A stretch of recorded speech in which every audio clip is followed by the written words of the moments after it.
अहिले बालिन भिलेन भइरहेछ के बालिन हिरो हो दाइ कोले भने घण्टा हो त्यो मुजी गजडी ओस फारा कुरगा तेरिएमा ठास्ने जाठ हो बालिनलाई कहाँ गजडी भन्नु सुन न भाइ त बालिनको पैसा मान्छे हो त मान्छे आबा बुद्धि पनि हचुवाको के रवाउले भन्छ जो करो यसले केवल हँसाउँछ जेन्जीहरुको नि पार्टी खोल्दैछ रे बालिन साले जेन्जीको पार्टी यहाँ जाने कि नजाने बालिन कहाँबाट जेन्जीहरु पार्टी खोल्न त्यो मुजी को खोल्ने रे नेतृत्व गर्ने रे त्यो मान्नु पर्यो नि मुजी मेरो छोराले मान्छ हाम्रो हेटौँडा मान्छ मुजी त्यहाँ हेटौँडा आइजन मान्छ त्यही ठुलो पिठो हान्छ यार के रवाउले भन्छ अस्ति तपाई र मसँग गरेको अन्तर्वार्तामा पुण्यको मलाई तपाईले घण्टा जस्तै के भन्नु भएको थियो घण्टा त हो नि मेरो लागि त घण्टा भनेको राम्रो होइन मान्छ अबदेखि त्यस्तो भन्यो भने अब म केस गर्छु राजेन्द्र खड्केलाई घण्टा मुजी त कौन खराब पानी छ मेरो खराब कहाँ से आते हामी त मारकाट गरेर आएको मर्डर गर्ने केही न केही हामीलाई त राङ काट्नमा मान्छे काट्छ त्यही हो नि के फरक पर्छ खुबै राम्रो गरे जस्तो तासाले भेडा लाज हराएका निगत गर्छ जे पाए त्यही बोल्दैछ यसलाई पनि जे जिले अस्ति धोपी हान्नु थियो मलाई कुट्या जसरी त्यसलाई त दाको दाले पाँच गाउनु पर्ने या मुजी भात नभए पनि सेक्स चाहिन्छ भन्ने खालको मान्छे अहिले पनि चाहिन्छ त्यो त चाहिन्छ है मा कसो अघि बिहान मात्र सेक्सको कुरा यहाँ ए रह नहीं जाता तपाईको घरमा बुढी छ है बुढी हुँदा हुँदै तपाईलाई भात नभए सेक्स चाहिन्छ सेक्स नभए हुँदैन भनेर हिँड्ने आई लभ सेक्स मलाई सेक्स तड़प ही ऐसी है ना विदाउट सेक्स म बाँच्न सक्दिनँ अहिले त म यो हात युज गरिरहेको छु यार ठुक्क तेरीमा थास्ने अरे कौन भौंक रहा है ये बदतमीज सेक्स ऋषि धमलाल पनि सेक्स गरेर जन्मायो हो कांग्रेचुलेसन मलाई पनि जन्मायो हो प्रकाशलाई पनि जन्मायो हो यो केपी ओलीलाई प्रचण्ड शेरबहादुर राईले पनि सेक्सले जन्मायो त के सुन्नु पर्यो यार यो सुन्नु पर्दा त अस्ति जे होने मलाई किन मार्दैन यार यो ताका गाधाको पाँच गाउँ या लाज हराएको निगत गर्छु जे पाए त्यही बोल्या म प्रिय नेता भनेको हर्के साम्बाङ यो बालेन जस्तो हुनुपर्छ प्रिय नेता हुनलाई के बोले भाई अभी मैं गाली नहीं दे सकता अब राजा आउने सम्भावना चाहिँ के देख्नुहुन्छ दाजुभाइ तपाई जीरो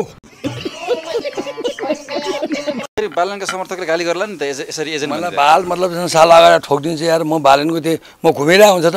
भने कि बालनलाई ठोक्छु भन्नु आयो भने ठोकिदिन्छ त्यसले गरिब बच्चाहरूको एजुकेसन खत्तम पारेछ कि हाम्रो गरिबको चामेली भाइ तैँले र्याप हानेर नखाने भइस रे भाइ तैँले र्याप हानेर नखाने भइस रे तेरो काम अन्डर डक्समा लुगा धुने भो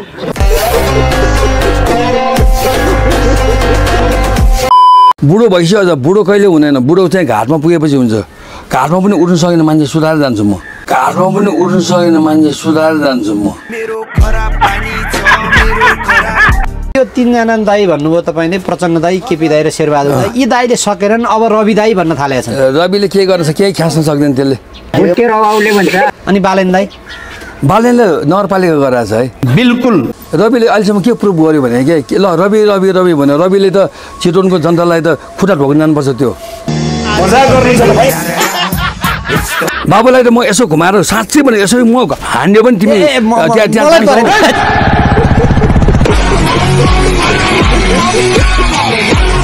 फाइटमा गोले नखायो भने के मजा आउँछ भन त मलाई त 25-30 सालजना सिरियलको हानेछ अनि ठुला हान्यो त्यसलाई नकाउट हान्ने त्यस्तो फाइट पर्यो भने एकदम बी केयरफुल नारायण परानले या मैले दुईपल्ट 40 सालको 50-50 मान्छे हालेछु हामीले 4 मिनटमा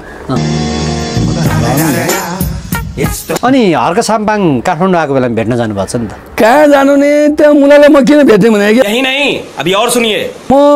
प्रधानमन्त्री नगर्ने मान्छे हर्क साम्पाङको हो भने भर्खर सुरु भएको हो त्यो के बोले भाइ सञ्चार माध्यममा पुरै आयो राजेन्द्र खड्के हर्क साम्पाङ भेट्न हार्दिक यो मुला मिडियाहरू भाइ मैले के भनेको त्यो ध्यान गरेर सुन्नु त्यहाँ ग्रुपले के भने हर्क साम्पाङ भेट्न आएको होला होइन भन्यो है उनीहरूले हर्क साम्पाङ मलाई भेट्न आऊ भन हर्क साम्पाङ मलाई भेट्न आऊ भन यो ठुल्ठुलो कुरा गर्न होइन रिटो गाडी लिएर यहाँ नआइज देशै रिटर्न लगाइसक्यो 25% बाँकी छ उसले गर्ने भने के भन्दाखेरि खालि पानी पानी तर त्यत्रो पानीले अहिले पनि पानी हाहाकार के गर्यो त उसले चन्द्रमा जाने मङ्गल ग्रहमा चाहिँ घडेरी बनाउने तपाईकै दाइ हुनुहुन्छ नि केपी दाइले भेट्न दिनु भन रे मैले किन दिन उसले गर्नै गर्दैन नि त्यो केपी ओली र शेरबहादुर दाइ प्रचण्ड दाइले अरू पार्टीका मान्छेलाई गर्नै गर्दैन कि यो 100% हो ठीक भन्नुभयो म कहाँ अरू फाइट आएर आयो अरू फाइट म गर्छु यहाँ मेरो घरमा को भाइ 60 लाख भनिदिन्छु म घरमा को भाइ 60 लाख भनिदिन्छु म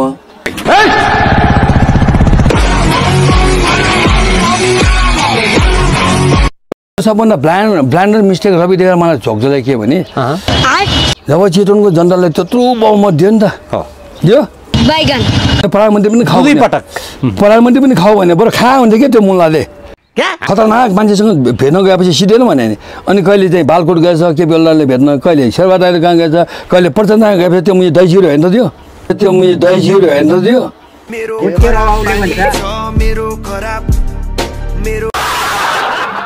यस्तै छुच्चो हुनुपर्ने देशको लागि बोल्नुपर्ने सेक्सको विषयमा डाङडाङ डुङ बोल्ने होइन तर मनमा पाप नभएको खराब मान्छे हो म चाहिँ एकदम लास्ट मेरो बहिनीहरूले नि यसो नाचेर सिकाउँछ आइज भनेर सिकाएपछि अनि मैले सेक्सको कुरो गर्नु परेन भने यार के बोले भाइ सेक्स भनेको गणेश भगवान् किन जन्मियो त सेक्सले जन्मियो बुद्ध भगवान् किन जन्मियो सेक्सले जन्मियो जति पनि भगवान्हरू जन्मियो केपी ओलीलाई जन्मियो सेक्सले जन्मियो जन्मियो सेक्सले जन्मियो शेरबहादुर जन्मियो सेक्स जन्मियो म जन्मियो म पनि सेक्सले त्यो ऋषि हामीलाई पनि सेक्सले जन्मियो थियो त्यो काजु धेरै नखाऊ भने त्यसलाई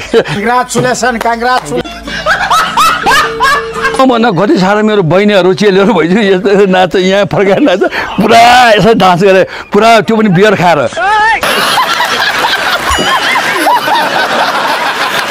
के जोगाउनु ठुट्नु के जगाउनु मुतुनु भनेको जोगेन त्यही हो म पनि त्यस्तै छ ढालेको कुराहरू जे आयो त्यो के हो त त्यसको वास्तविक त्यसको लागि वास्तविकतालाई चाहिँ बाबु कहाँ जानुपर्छ हेटौँडा जानुपर्छ है गरेर हाल्न सक्नुहुन्छ अहिले नि होइन हेटौँडा गयो भने तिमीले देख्छ नि च्यालेन्ज गरेर ल 10 लाख हाल्ने म हान्ने 100 किलोसम्म हान्ने 10 लाख हाल्ने त क्यास कोही 10 लाख लिएर आइज म एकै सर्टमा सुनाउँछु मलाई थाहा छ भाइ अहिले पनि त्यो आँट्छ तपाईँलाई ल किन ढल्छ त मैले हानिरहेको छु त मैले अस्ति पनि पोस्ट गरेको छु मेरो गुरुको म उहाँ जति बोली छैन म उहाँ 500 किलोको साँड हालेँ म त 100 किलो हान्ने त हो नि म होइन 100 किलोको पाडो भनौँ न पाडो अझ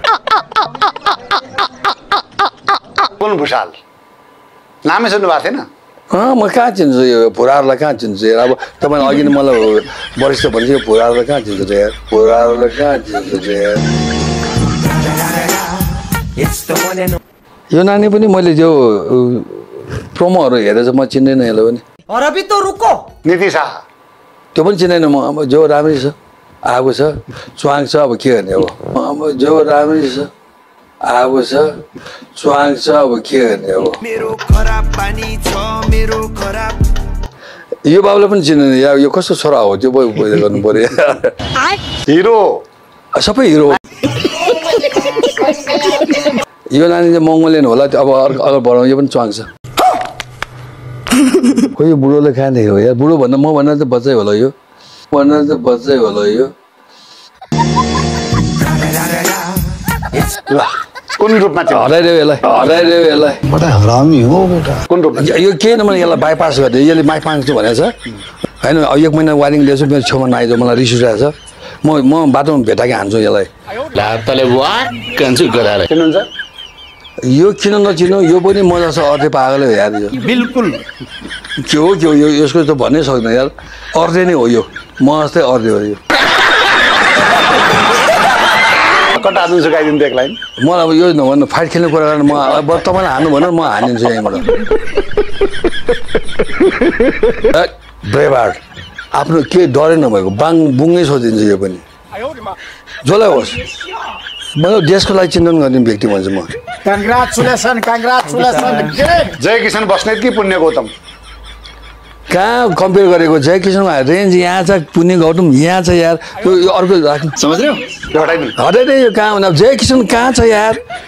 पुण्य गौतमले के छ भने के न फिल्मबाट छ जय किसन स्टार हो फिल्म बनाएको छ यो छ त्यसको रेन्जमा आउनु पऱ्यो नि अनि पो कम्पेयर हुन्छ यार के पो उसलाई पनि डर नै हो बाघ भएको उहाँ पनि गुन्डै हो यस्तो नचाहिँदो कुरा गर्न पाइन्छ गुन्डाको मिनिङ सरी प्रधानमन्त्रीजी हो म त छक्क पर्छु अब तपाईँ पनि गुन्डा हो है फेरि बुझेन मैले आइएम सरी होस् 3 जना बुढा कुन बुढा प्रचण्ड दाइ शेरबहादुर र केपी ओलीलाई बुढा ह्यान्डसम मैले सुनेको केपी ओलीले त विदेशबाट पानी मगाउँछ अरे म त छक्क पर्छु अब केपी ओली त भइसक्नेमा गइगयो तपाईले प्रकाश सुवेदीलाई पागल भन्नुभएछ नि उहाँले त चित्त दुखाउनु भएको छ तपाईँ पनि पागल है पागल म बन्न सक्छु गजब बेइज्जती है तपाईँ प्रेम रोमान्स र सेक्समा चाहिँ सबभन्दा तपाईलाई मन पर्ने चिज के हो लास्ट सेक्स हो मलाई भात नभए पनि हुन्छ सेक्स चाहिन्छ मेरो खराब पानी छ मेरो खराब